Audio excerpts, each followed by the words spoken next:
17 उमेदवार आघाडीवर आहेत. ते निवडून आघाडीवर आहेत. काय तो राहतात 4. ते 17 उमेदवार निवडून आले अखेर आहेत निळकंठेश्वर पॅनलचे. हरशी अडचण त्यात नाही. परंतु अजून कुठे एखादं काय सगळी मंडळी गाठात आहे. गाठाची वळण चढत आहेत. 4 ते 5 उमेदवार 4 ते 5 उमेदवार आता पुढचे जो मतदारसंघ आहे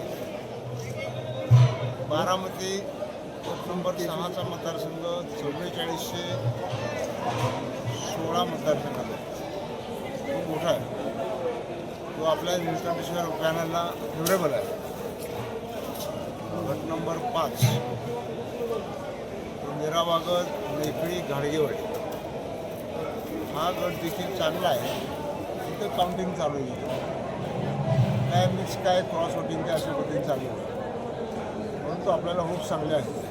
24 तास उठून गेली पहिली फेरी झाली, परंतु जी लढत आहे कुठंतरी आधी चुरशीची वाटत आहे. कारण जे उमेदवारांचं लीड आहे कुठेतरी 200, 150, 500 ह्याच दरम्यान दिसत आहे. कुठेतरी 17,000 सभासदांचे काउंटिंगचं स्पीड त्या मानानं कमी आहे. म्हणून आपला निर्णय यायला वेळ लागतो. मतदान तर झालेलं आहे परवाच रविवारीच. तिथं मतं मोजायला पहिले बॅलेट पेपर करून ते सॉर्टिंग करायचं. प्रत्येक मतपत्रिका वेगळी काढायची. त्याचे 12 प्रकारच्या 12 मतपत्रिका वेगळ्या काढायच्या. त्यांचे गठ्ठे पंचपंचवीस करायचे. ते टॅली करायचे. टॅली करून पुन्हा बॉक्स भरायचे. आणि ते भरल्यानंतर प्रत्येक टेबलला 1-1 पंचपंचवीस गठ्ठा देतात. अशा पद्धतीने ते अत्यंत चांगल्या पद्धतीने काउंटिंग चालली. शंका आता दुसरी फेरी सुरू आहे आणि यामध्ये विरोधी गटाचे काही उमेदवार जे आहेत ते आघाडीवर जातात त्याचं सांगितलं जातं. मी सांगितलं मिक्समध्ये आहे. विरोधी गटाचे अजून दोन पॅनल थांबले. जावेद निळकंठेश्वर जावेद. आणि सहकार वाचव हां. या 2 पॅनलमध्ये 4-5 उमेदवाराची सीट चालली आहे. साधारण किती उमेदवार तुमच्या आघाडीवर येतात का सध्याच्या वेळेस? आपल्या जवळ सगळेच उमेदवार आघाडी एक तर निवडून आले आणि 20-20 आघाडीवर आहेत. कितींनी आघाडी कितीची? आपले सगळे निवडले. आघाडी किती राहील? आघाडी लगेच सांगता येणार नाही. बारामती मतदारसंघ मोठा आहे.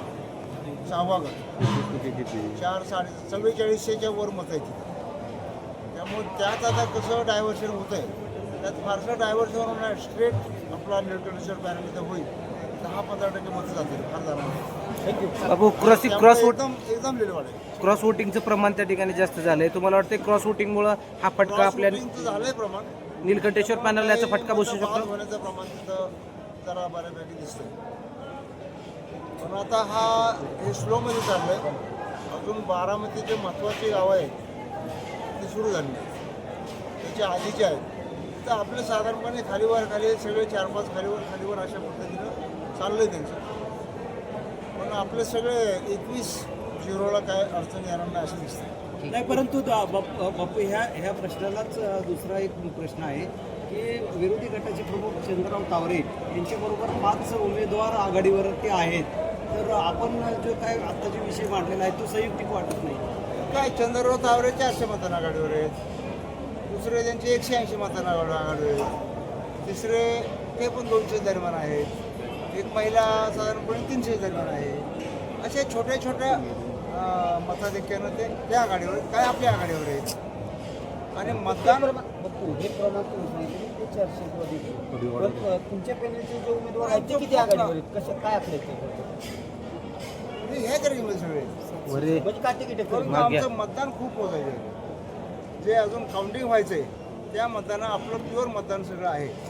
तो 5 नंबर भाग 6 नंबर भाग आणि त्यामध्ये आपल्याला चांगले होप्स आहेत. आणि हे सगळे निवडून घेतील.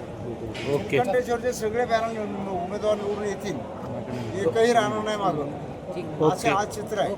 थँक्यू.